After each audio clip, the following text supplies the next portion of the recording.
मातली तहलके जे UC हाजी सावण जे ॻोठ शहबाज नौतकाणी में 1961 खां तइमीर थियल गवर्नमेंट प्राइमरी स्कूल मुकमल तौर ते तबाह ऐं ज़बून हालत जो शिकार बणिजी वियो। सिंध सरकार जी बेहसी सबबि ॻोठ शहबाज नौतकाणी जे स्कूल में बिल्डिंग ज़बून हालत जो शिकार। उन सां गॾु स्कूल अंदरि उस्ताद भॻल कुर्सी ते वेही ॿारनि खे तइलीम ॾियणु लॻो, जॾहिं त स्कूल में ॿारड़ा लॻभॻि 25 डेस्कुनि ते पूरा थियण वारा 3 डेस्कुनि ते वेही तइलीम हासिल लॻा, जिते तइलीम जी बहितरी लाइ उपा वठण जा सालनि खां साल सिंध हुकूमत जी दावा रहिया हुजनि, उन जाइ ते सिंध जी तइलीम बदतर तबाह थींदी पई वञे। जॾहिं त रवासिन ॿुधायो त केतिरा ई भेरा DC बदीन DO बदीन खे लिखत में दरख़्वास्तूं ॾेई चुका आहियूं, पर उन्हनि जे कन ते जूं बि न सुरी आहे।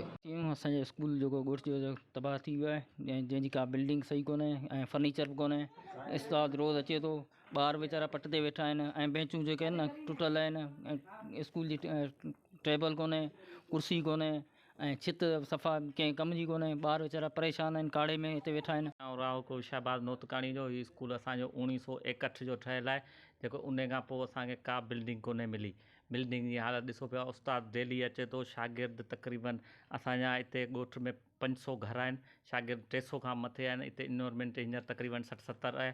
उन लाइ असां साईं असलम पठाण वटि बि विया आहियूं, को बि तइदरा कोन थियो, ऐं DC खे मूं एप्लीकेशन ॾिनी आहे, पर उन लाइ का बिल्डिंग जी का मरामत या कुझु बि कोन्हे थियो।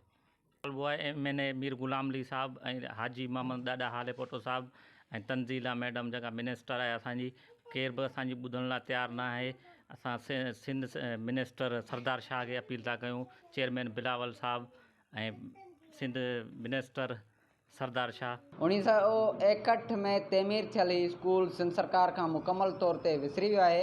1961 खां पोइ स्कूल में ज़रे जो बि तरक़ियाती कमु न थियो आहे। ॻोठाणनि तइलीम जे वज़ीर सरदार शाह, वॾे वज़ीर जी ख़ासि मावन मातली जाई madam तंज़ीला कमराणी, MNA Mir Ghulam Ali Talpur, MPA ॾाॾा मोहम्मद हाले पोटो, DC बदीन खां इहो मुतालबो कयो आहे त ॻोठ शहबाज नौतकाणी जे प्राइमरी स्कूल जी बिल्डिंग जी नए सिर तइमीर कराए शागिर्दनि जे विहण लाइ डेस्कुनि समेत स्कूल जी बहितरी लाइ जोगा उपा वठण जो बंदोबस्तु कयो वञे। Naseer Solanki, Jacob news, Matali.